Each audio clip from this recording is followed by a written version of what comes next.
heard from the NCW chairperson saying that we in fact were in touch with authorities on the ground, but it was the authorities that failed to take any action. Once again raising the multiple lapses that have happened that have resulted in this nationwide shame. So let's bring out the big 5 questions in terms of lapses and the answers that still need to be met. First is, why didn't the NCW inform the DGP as far as this complaint is concerned?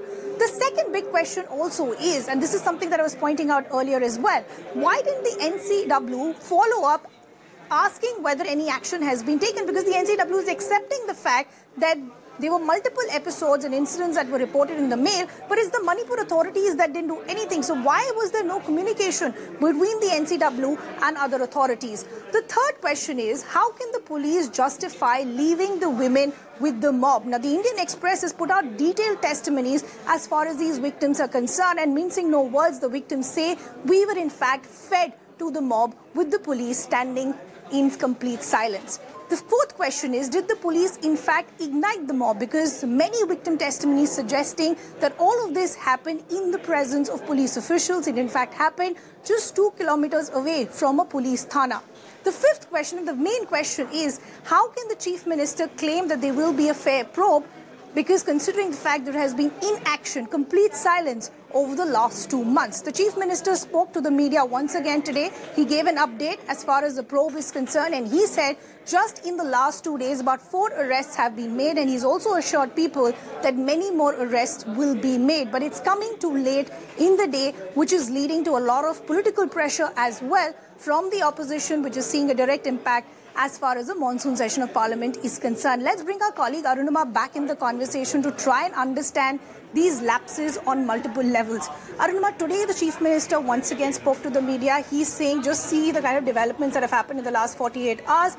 4 people have been arrested out of the 25 that we were seen in that video. Many more will be arrested. But the fact is, it's taken 2 months for those 4 arrests to be made. It's coming too late in the day. How can the Chief Minister today claim that there will be a fair probe considering the fact there has been complete inaction? You know, arrest is just step 1. If you're looking at criminal jurisprudence, you have to get the evidence to prove the case against those who have been arrested. In a rape case, what is the most crucial evidence? It is the medical examination of the victims. If you have made the arrest, if you have moved in this case 2 months after the crime, you've not even managed to establish contact with the victims for 2 months, that crucial medical evidence is gone. Secondly, you're saying that we are relying on the video to really prove our case, but you also need to corroborate the video. Video evidence may or may not be acceptable in court standalone. You do need corroborative evidence.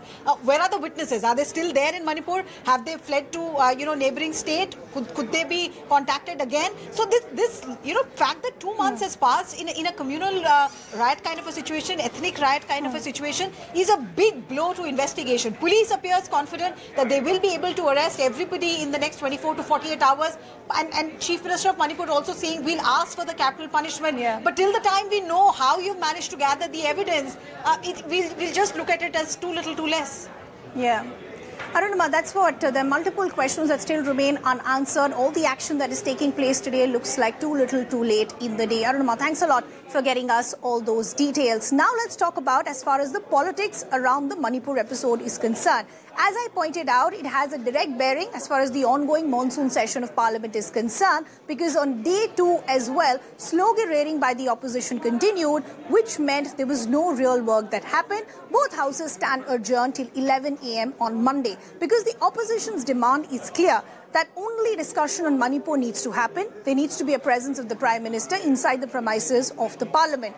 The centre, the BJP, is saying now that the government is ready as far as discussion on Manipur is concerned, it's the opposition that is trying to delay the proceedings, which, as I pointed out, has resulted in adjournment of both the houses, Lok Sabha and Rajya Sabha, which will now resume with their proceedings at 11 a.m. on Monday. If our colleague Pallavi Ghosh is with us, we'll try to bring her in the conversation to try and understand whether this logjam will only escalate into week 2 as well, and will any real work actually take place. Pallavi Ghosh is now joining us on the broadcast. Pallavi, on expected lines, the opposition continue to mount their pressure, but the government is also continuing with their stand that we're ready as far as the discussion on Manipur is concerned. It's the opposition parties that are trying to delay the proceedings. Is the opposition ready for some sort of middle ground now?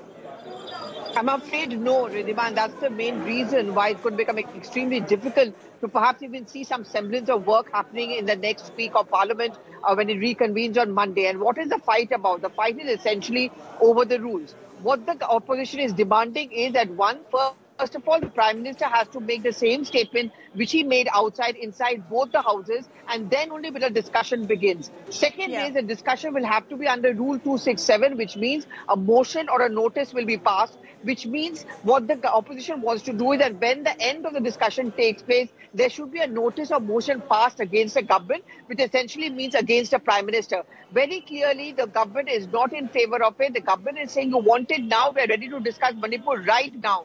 But it has to be under Rule 176, which means no formal motion, no formal notice. Let's just begin the discussion. And of course, the wrap or the reply will come in from the Home Minister, who is a nodal ministry.